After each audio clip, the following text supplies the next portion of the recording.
Question number 78 from the book 460 Questions for God. And of course, this is covering the book of Matthew, chapter 7, verse 6. Let me read the verse. Give not that which is holy unto the dogs, neither cast your pearls before the swine, lest haply they trample them under their feet and turn and rend you. So if they're going to rend me in the rear end, this could be painful. So watch out. I don't really know what they're talking about, but if you turn and they rend you, watch out. So the last thing you want to do is to be rended in the rear end by a swine who you just threw a few pearls at. So again, what the heck does this mean? Yeah, I don't know. I'm really not here to interpret something like most Christians and make all this stuff up. I'm here to provide you with information I can actually interpret realistically, instead of, you know what this means? This means that you shouldn't walk before evil people or expect to be punished by Satan. It's not what it says. You know, you can make this stuff up as much as you want. Yeah, I can add all sorts of stuff into this. Give not that which is holy unto the dogs. Okay, that could be a variety of things. That could mean, realistically, I can't give anything holy to only dogs. Then I could take it another step further and say, wait a minute, no, dogs means bad people.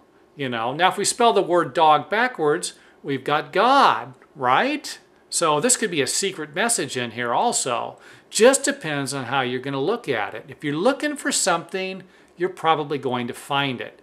And if someone tells you that this one thing means something and you believe it, well, you've just closed your mind, my friend. You're not going to be susceptible to rational information after that, especially if this is someone you look up to. And this, of course, is one of the biggest problems with Christianity. You go to church, you listen to something, you believe it.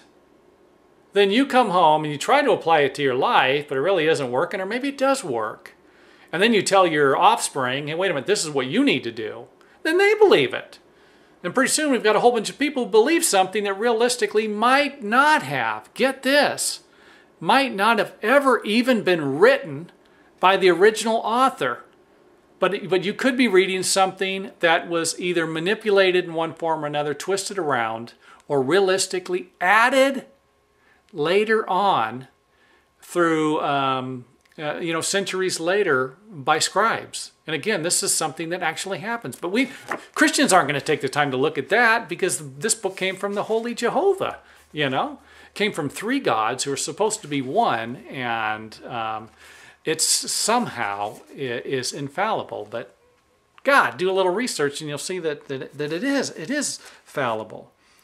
Question number 78, is this something important? And if it is, then why isn't it easy to interpret?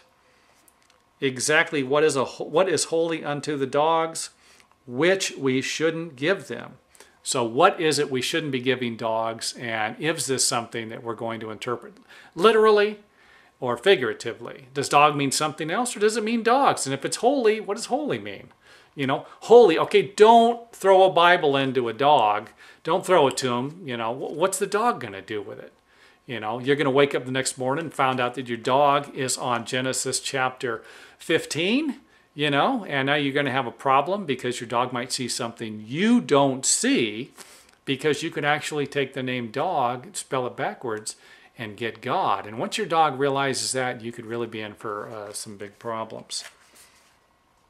And of course, that could be taken the other way too. God spelled one way might mean something good.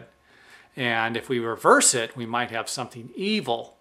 So dogs realistically could be evil when God is good. And of course, it all depends upon how much you want to twist all this stuff around and get a little nutty with. If swine is referring to a pig, and I decided to throw a couple of pearls before them, okay, I'm going to test this one out.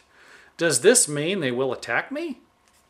Huh? What the heck does it mean? Okay, you know what? I'm going to say that 5 minutes with this video is enough. You guys figure it out.